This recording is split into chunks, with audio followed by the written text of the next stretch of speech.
first, how happy were you to see what went down last night in Philadelphia between Karl-Anthony Towns and Embiid? Hey, first of all, listen, I was trying not to tweet, right? Because I was trying not to tweet about that game, but I was watching that game from start to finish. But I didn't want the Timberwolves to know I was watching, right? Because I wanted to watch them take that L so I could shoot my shots to them after that.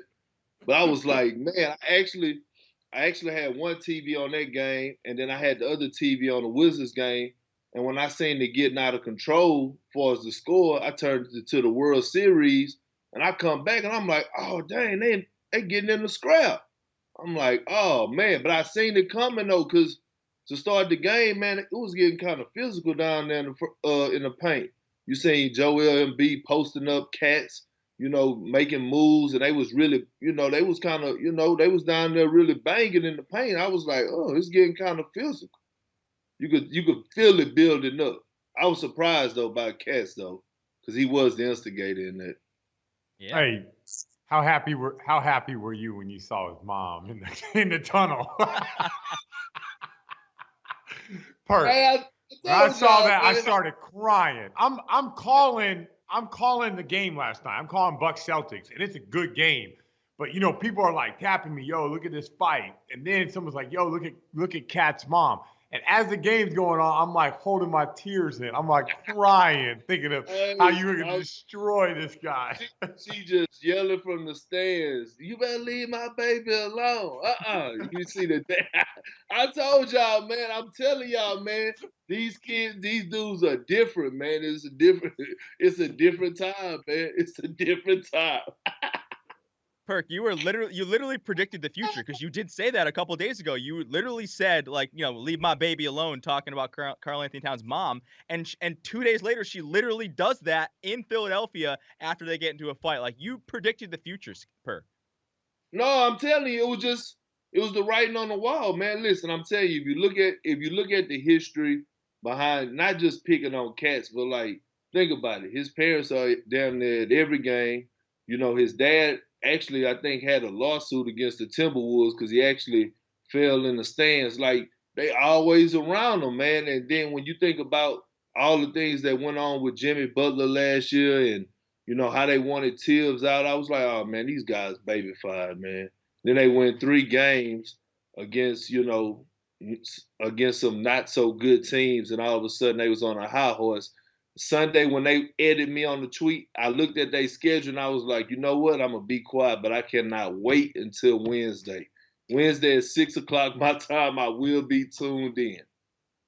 Do we have, like, Perk? How did you go back at him? I didn't get a chance to see the tweets. Like, do we have those, Ceruti? Oh, you didn't see what I did last night?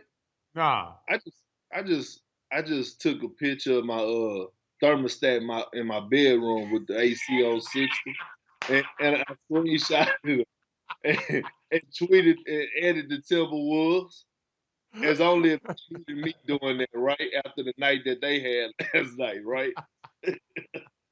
You also sent out a picture of a box fan, too. It's okay. It's okay. Oh yeah, I did tweet the box fan. That was box right after. Fan. Yep. Yeah, box fan blow. It's okay, baby. Who touching my baby? Joel. I will say this though, Perk. Hey, Embiid loved it. Embiid was like, it looked like wrestling. He was pumped up, man. He was getting the crowd involved. Yep. It was like wrestling. Yeah. I'll say this though, Perk. Did you have, like, I kind of gained a little bit of respect for Cat, right? Because that's something we hadn't really seen from him. We hadn't really seen sort of that dog in him. We hadn't really seen that side of him. We know he's skilled. We know he has an amazing offensive game, but we question sort of his leadership, his want, his fight, and he fought Embiid last night. Like, could you at least give him a little bit of respect for that? Like, do you look at him a little bit differently now and like say, hey, going forward, this is a guy that's like, I'm not going to mess with, or that could be different? But listen, my biggest thing was never Cats anyway. Like, I never had a problem with Cats. He's talented. He's one of the best bigs that we have in the league. I never questioned, did he have a dog in him? That never was my question with him. I always questioned Wiggins. That's what I was always, that was my main focus. Cats, it didn't surprise me because KG already told me that, he gave the stamp. He gave the okay on Cats. So I already knew this. when I was addressing the Timberwolves, it never really was about Cats. It always was about Wiggins. Cats just happened to jump into business a little bit. Yeah, my problem with Cat is the way that he piled on Thibodeau indirectly as on his way out. Like, oh, like that coach, he wasn't good enough for us. We're trying to develop men here. I was like, that coach is the guy who paid you 190 million. He's also the guy that made you an all-star. He's also the guy that got you to the playoffs. Now, everything is good now that we got Ryan Saunders and this is the real coach that we have to have. My issue with Cat is I'm not down for and I'm not down for any player dumping on the coach that they fired saying that's the reason why we were bad when they've been bad before Tibbs. They were good with Tibbs, and now they're bad after Tibbs. Right, I agree. I agree. And the thing was that they couldn't take it. They sit up, so they want a guy that's go stroke them off, right? They want a guy that's go basically be, what his mama doing. Like, hey man, here Cat, you could do whatever you want. Oh, if I get on you in film session, I'm gonna say it in a polite way. I'm not gonna actually come in pissed off today. And this no knock on Ryan Saunders, but we're talking about Tibbs.